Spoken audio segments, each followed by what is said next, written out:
Tenemos una conversación con el licenciado Francisco Labastida Ochoa, político de larguísima trayectoria dentro del Partido Revolucionario Institucional. Fue candidato a la presidencia en el año 2000 contra Vicente Fox y la perdió.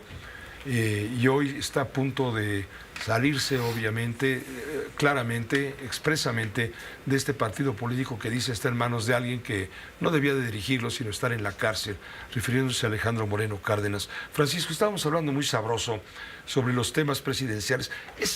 Resumiendo, ¿por qué el presidente, y en este caso la presidenta, en estos últimos 15 días, han logrado acumular tanto poder? No hay forma de frenar. ¿Qué ha fallado al sistema político para llegar a esto? Yo creo que es un conjunto de factores. El primero, una ingeniería, diciéndolo así, muy bien construida, muy perversa, para concentrar el poder y extender su duración. ¿Crear una autocracia?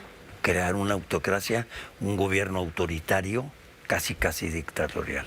Eso es lo que están haciendo. Y eso es lo que diseñó. ¿Pero no es peligroso que una sola persona sea quien manda y decide? Los griegos decían que cuando uno solo decide, los demás son esclavos.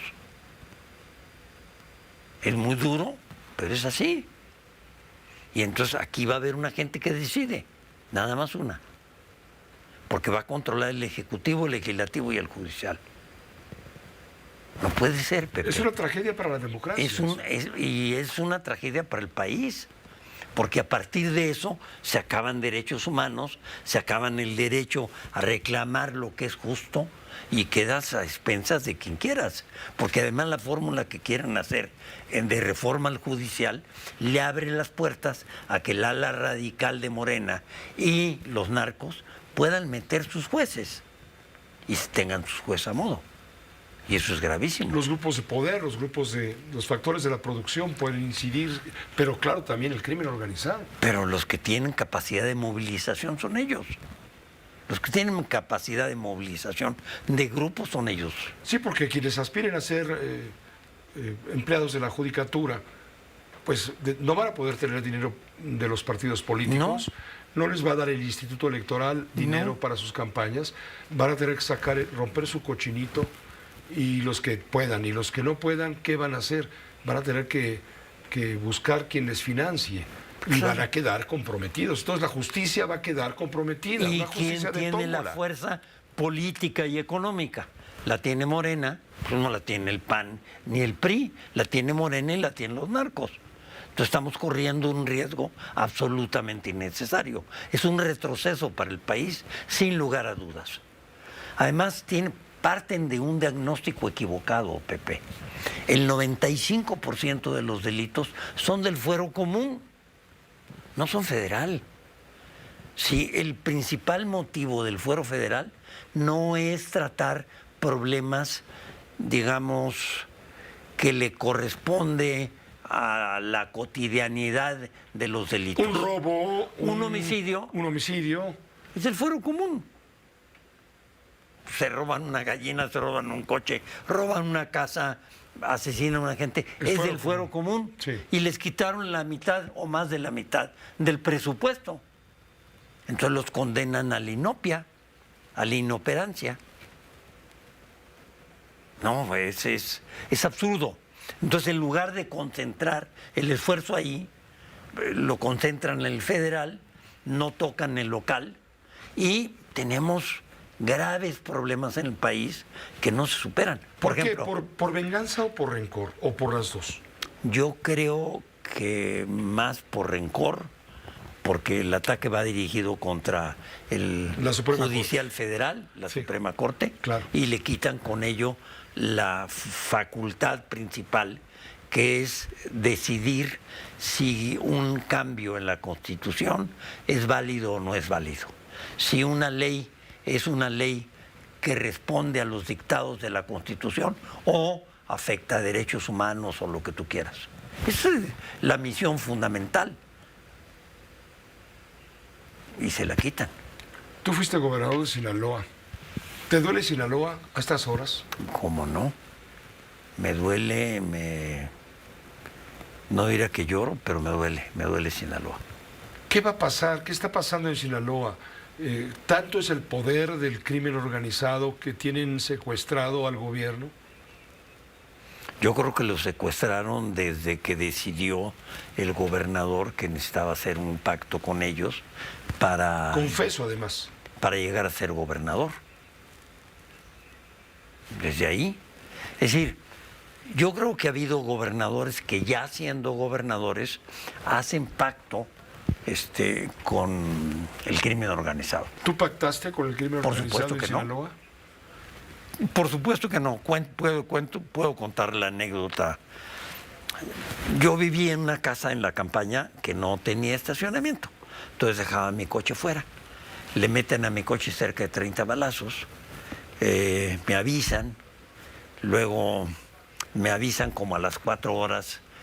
Me dice el teniente coronel Limón, oiga, llegaron un transportista que me dijo que no habían sido los jefes los que habían participado en esto, que había sido un arquillo de menor nivel y que se lo entregan donde quiera y como quiera.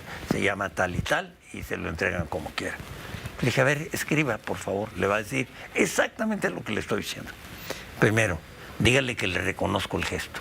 No le diga que se lo agradezco, dígale que se lo reconozco. Segundo, dígale que no lo puedo aceptar, porque la justicia va a depender del gobierno del Estado, no de los narcotraficantes. Tercero, dígales que yo no recibo dinero, que si alguien llega a pedirles dinero en mi nombre o en nombre del gobierno del Estado, que me avisen nada más, que yo me encargo de meterlo a la cárcel. Cuarto, que aquí no va a haber grupos perseguidos y grupos beneficiados. La ley es pareja para todos.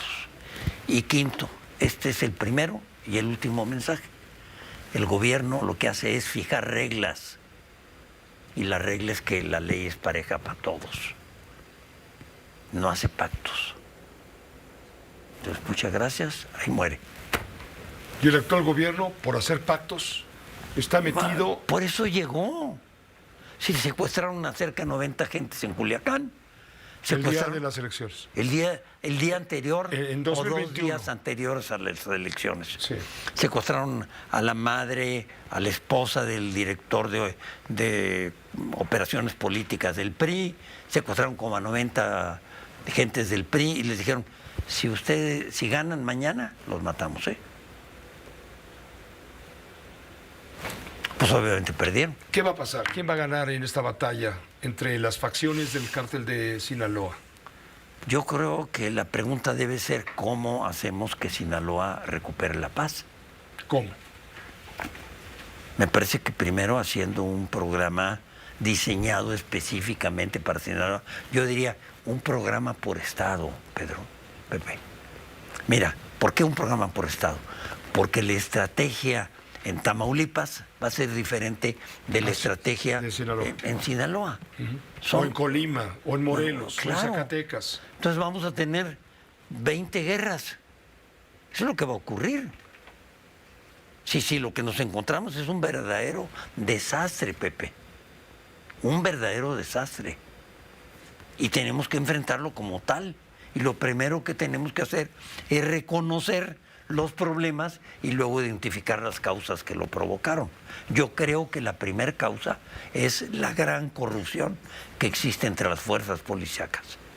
Tú te hiciste muy famoso, te voy a decir una frivolidad, pero te hiciste muy famoso por los tacos Gobernador. Sí. Allí en Sinaloa, sí. Un restaurante que tiene importancia y algunas sucursales fuera de Confieso Culiacán. que fue receta de mi mujer, pero... ¿Qué llevan los tacos Gobernador, ¿Qué llevan? Llevan obviamente camarón cocido durante 7 minutos para que mantenga la dureza y la calidad, un poco de quesito, chilito, tomate, cebolla, etcétera, etcétera. Y en lugar de poner la tortilla sobre las brasas ardiendo, que la pone dura, sofreír en mantequilla la tortilla.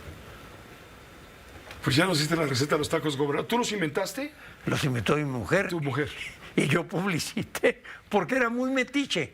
Me llevaba muy bien con los de el restaurante y entonces me metí hasta la cocina, literalmente. Te quiero convocar una vez más, si me permites un corte, porque tenemos compromisos. Claro, claro. Pero te quiero convocar a que nos respondas una pregunta.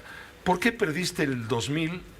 Y he estado leyendo tu libro y según me entiendo, a lo mejor entendí mal, te abandonó Zedillo. Te dejó solo Zedillo y te topaste con la pared. Permíteme un momento, por favor, Sí, Francisco, claro. y regresamos.